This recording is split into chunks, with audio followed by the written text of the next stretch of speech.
Halika, tingnan mo dito. Kung mas masikip ang lugar na ito, mas madaling mapagod ang mga tao. Ito ang aming guya.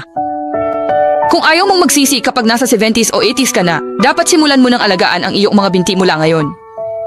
Ngayon, ibabahagi ko sa iyo ang pinakamahusay at pinakasimpleng ehersisyo na pinakaangkop para sa mga nasa katanghaliang gulang at matatandang tao upang mapanatili at mapahina ang kanilang mga binti. Don't tell me na ayaw mong matuto.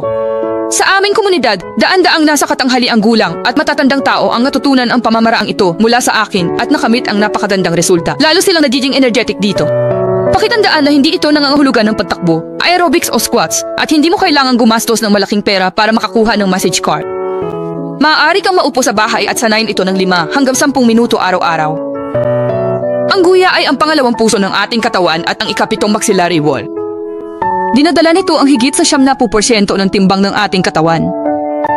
Karamihan sa enerhiya sa ating buhay ay nabuo sa pamamagitan ng pag-urong at puwersa ng mga kalamnan ng guya. Sa ating pang-araw-araw na buhay, kung ikaw ay naglalakad, tumatakbo, nagmamaneho o sumasayaw sa isang bilog, lahat ito ay ginagawa ng guya. Madali itong maging sanhi ng paninigas at pananakit ng mga kalamnan sa binti pagkatapos ng edad na 45 at madaling mangyari dito ang kasikipan at pagbabara. Kaya kapag nagka-traffic dito, maapektuhan ang sirkulasyon ng ating buong katawan.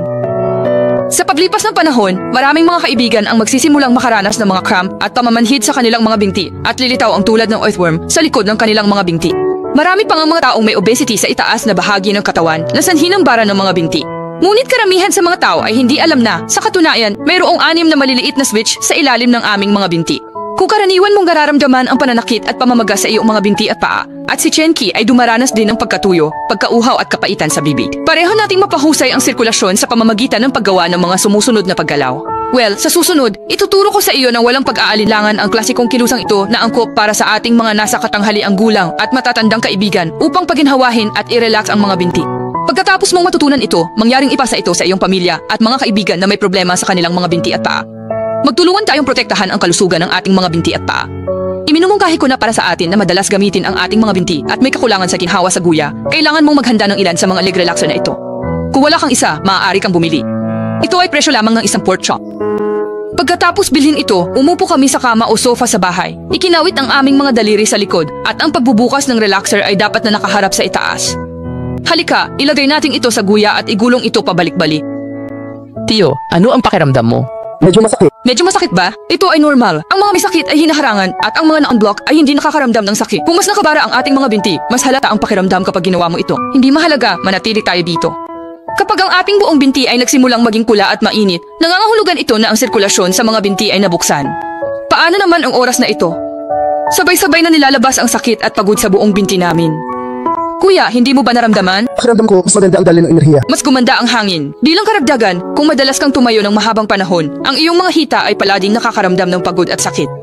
Maaari mo ring gamitin ang relaxer na ito upang i-relax ang iyong mga hita. Kita mo, binabalot namin ang hita at gulong ito pabalik-balik.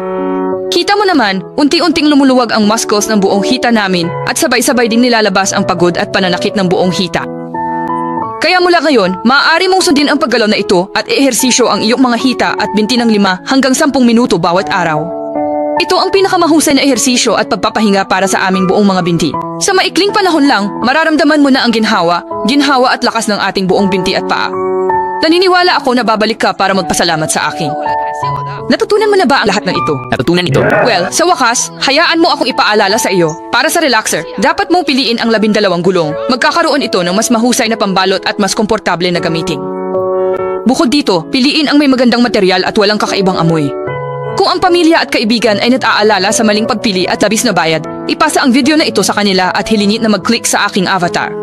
May pandaraya sa produkto. Ngayon ang tagagawa ay masiglang nagpo-promote ng produkto na napaka-epektibo sa gastos.